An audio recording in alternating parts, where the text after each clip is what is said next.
it's never good news when you guys all like en masse send me an article like this.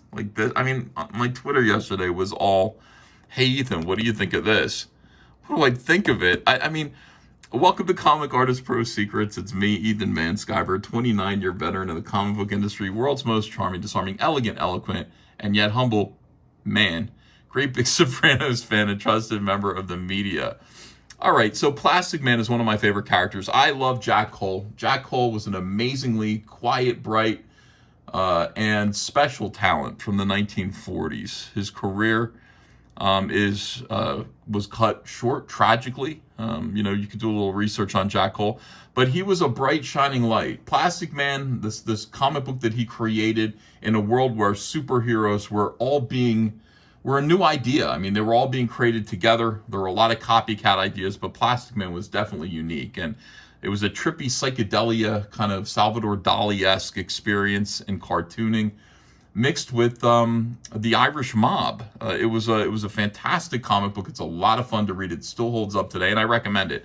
I have been a proponent of restoring Plastic Man over at DC. When I worked at DC, they were actually holding the character for me, the book for me, until I could get around to doing this. Turning Plastic Man into a modern version of, I think, what Jack Cole intended it to be. Because what Plastic Man has become over the years is silly. I mean, it's easy to look at a character who, can turn into different shapes and can stretch his skin and immediately think, this is Jim Carrey's The Mask. This character is meant to be a clown, a buffoon. But that's not who E.L. O'Brien was, and that's not what the character was ever meant to be. Plastic Man was always very heroic, very serious, very grounded. It was the world around him that was so bizarre. And he was reacting to how crazy everyone else was that he encountered. A lot of fun. What a great book. And there are a lot of things that you can say using Plastic Man. DC Comics has never gotten him right. Not once. Since they adopted him, since they started publishing him, he has been a very clownish, buffoonish character. All through the 1960s, 70s, 80s, into the 90s, Grant Morrison's run on JLA, Plastic Man was a buffoon. He was on the team, he was helpful in some ways, but mostly he was there to sort of be an annoyance to Wonder Woman and Batman. And then something happened. I think Joe Kelly decided that this was not the right way to use Plastic Man. How am I supposed to write Plastic Man? He's just an annoying nuisance. And they made him the most powerful superhero in the universe. Because, of course, he's made of plastic. He can turn into anything. That must make him a god. He's none of those things. He's all about duplicity. He's all about, he's a con artist. I was working for the mafia. I was, betrayed by the mafia. I was given this gift accidentally.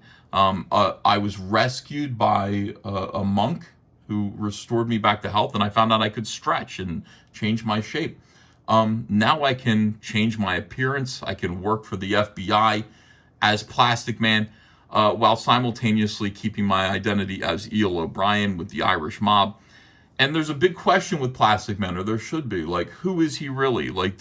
Is he really a superhero who's turned over a new leaf and wants to defeat organized crime? Or is he pretending to be that so that he can eliminate his enemies and his opposition in organized crime so he can rise up on the streets? This is a cool book. Now, how does he work with the JLA? He knows everything that's happening in Gotham City. He knows everybody in the underworld, and that's why he's an effective ally of Batman's, and why he can be of help to the Justice League. That's always been my idea. DC liked it. They wanted to do it, but I got busy doing other things. And DC seems to have forgotten this and abandoned the character to whatever clown wants to pick this character up. Now, I gotta wonder, all right, this is Leslie Jones, by the way. I don't know if this needs to be said. Leslie Jones, big figure in Gamergate. Leslie Jones, a big part of why Ghostbusters 2016, the all-female cast, that abomination, why that bombed. Milo Yiannopoulos famously said about her that it's great that they put a hot black guy in the Ghostbusters. And of course, Yeah, that cost him his Twitter account, and she has been a victim ever since. And some kind of activist apparently. Also, I gotta assume that Leslie Jones has some kind of agent who basically just says, "What is it that you want to do?" And she says, "Whatever is going to make me the most money and also annoy the most people." Hence, let me do a superhero movie. Superhero movies are being excreted, so often now. Your boy Zach made a video yesterday that was depressing, but also kind of on point about how nothing, superheroes have become junk food. They've become breakfast cereal all day long. They're a fun treat every now and then, but that's basically all Hollywood is serving up because that's all that's guaranteed to make money. So you've got one MCU movie on top of the next, and the DCEU is trying to find its way. So the only way to really make a living, to make a lot of money in Hollywood, is to do a superhero movie. Leslie Jones just goes, "Well, how can I be funny? What role can I take in a superhero movie that's going to allow me to be funny?" Funny in quotes. And Waka Waka, Plastic Man. Well, let's make him Plastic Woman. Now, thankfully, somebody pointed out to me, they said, "Look, Ethan, it's not so bad. It's going to be an animated series.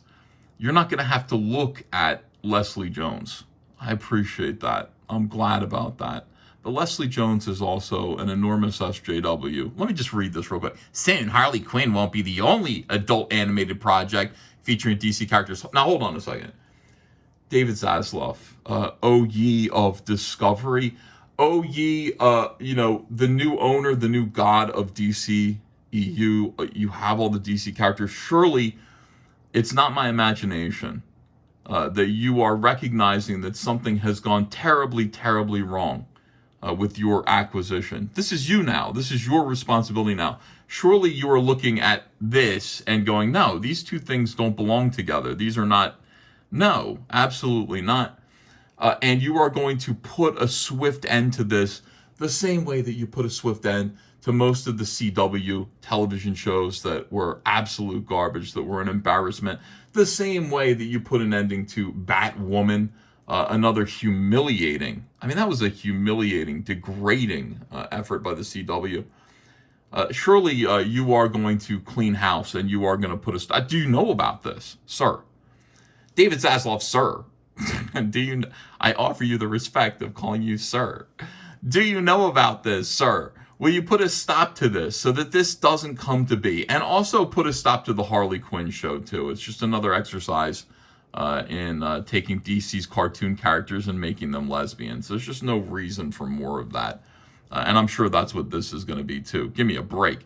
All right, so hooray. Warner Brothers is about to put an irreverent spin on another DC hero.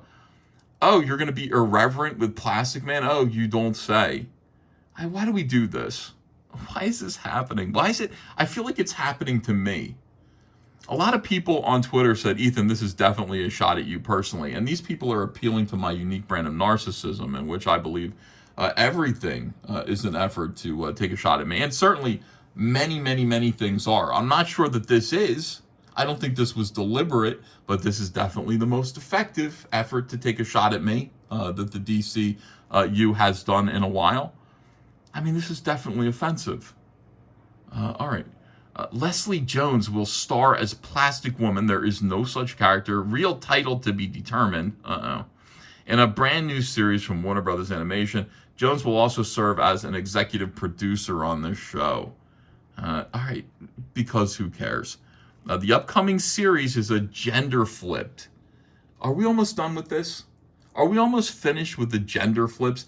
Aside from just the ethnic swaps, aside from just making, that old and busted are the gender swips, gender flips. A gender swip is a swap and a flip together, I think. Old and busted. Now everyone's gay. Now all the characters are gay. Can we put a stop to this at least? Can we just make this an antiquated thing where we take a superhero that everybody likes, that is a male, and then we just go, "It's a woman now." Surprise bigot terrorists. By the way, that's the new thing. Like these SJWs take things that you like. We know that. And they change them dramatically in some way. They take usually a white male character. They'll change that character into a woman, or preferably a black lesbian or trans. Definitely make them gay in some way. And then when you don't like it, which you're not going to, why would you like that? They say, you're a bigot, Nazi. Well, they don't call you Nazi anymore. They're calling you terrorist now. They've decided that people have caught on to Nazi being devalued as currency, as, hate currency. Now it's all about terrorist. You're a terrorist now. Interesting. A terrorist, really? Okay. Anyway, that's why they do this. That is all they do this for. They're just trying to get that reaction from you. It must be. It couldn't be because they want to make a good show. It's not. Here's the thing that bothers me about this. I know I'm talking at length about this, and it's already 11 minutes, and I'm still processing all of this. But it's like, nobody's considering this. Nobody is looking at this property and saying, this was good, this was great, this was special. We own this. We have an obligation to this, to make the best version of this that we possibly can. And it would be easy to do so. I went online, and I just went young male actors, and I found a guy named Cole Sprouse. I've never heard of him before, but he has dark hair. The picture of him that I found, he's wearing like a leather jacket and sunglasses, and I said, that could be E.L. O'Brien. It's as simple as that. You just find, this is, you find a young man, a young actor, and you say, you're going to be a gangster who has, has turned over a new leaf, ostensibly, as Plastic Man. You are Donnie Brasco meets what? I don't know, meets Silly Putty. But that's what the movie is. Now, if you're paying heed to what Plastic Man fans or people who know Plastic Man would expect from this movie, that's what you're going to do. If you're paying heed to and respect to Jack Cole, of course that's what you're going to do. It's not about Plastic Man. It's about this person. For some reason, this person is the person who is being heated. We're asking what's best for this person. This person doesn't know what's best for this person, or else this person wouldn't have been in Ghostbusters 2016 and had the entire career that this person has had over the last 7 years. Why don't we take a break from worrying about what this clown wants? And actually, David Zaslav, this is from me to you, okay? Start thinking what's best for this. What is in the best interest of this franchise? Is it to make this character a woman? And then hire one of the most disliked Saturday Night Live alumni from the Saturday Night Live apocalypse. Nothing is funny over there anymore. Is this what we want to do? We want to please this person by sacrificing this great property, this great comic book IP to this person's ego? I put it to you, David Zaslav, that would be a self-destructive decision. And it would be great if this project were canceled immediately. And look, I'm busy, David Zaslav, but I'm sure you have my phone number. Give me a call. I will help. I'll be happy to help with this. Okay, if this is something that needs to happen, I'll be happy to help, because I've got it. This person doesn't. This person wants to ruin this. I want to glorify Jack Cole. Oh my goodness. What a disgrace. Well, anyway, I could go on and on about this, but this is another attempt to outrage normal people, and it works on me only because I really do care about Plastic Man. It's not so much all of these comics in general that they're ruining. They're ruining comics left and right. They're ruining these IPs.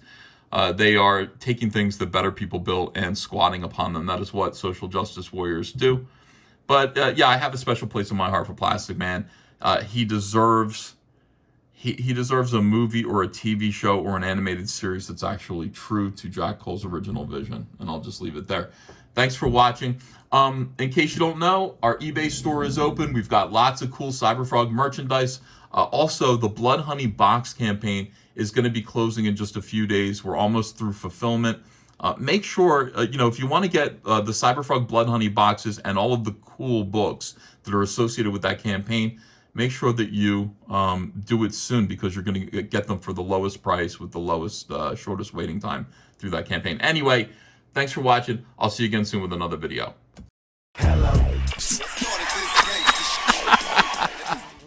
Get your incredible Salamandroid Mega Mug. Hold 16 ounces of your favorite beverage on our eBay store. The link is below in the description. Thanks, everyone.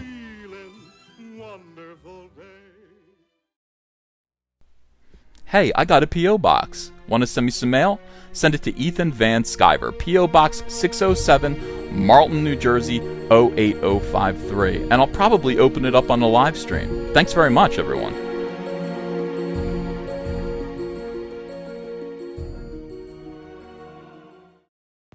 Stay in touch with me over on my Twitter. You'll get art previews, news, and opinions at Ethan Van Sciver. I'll see you over there.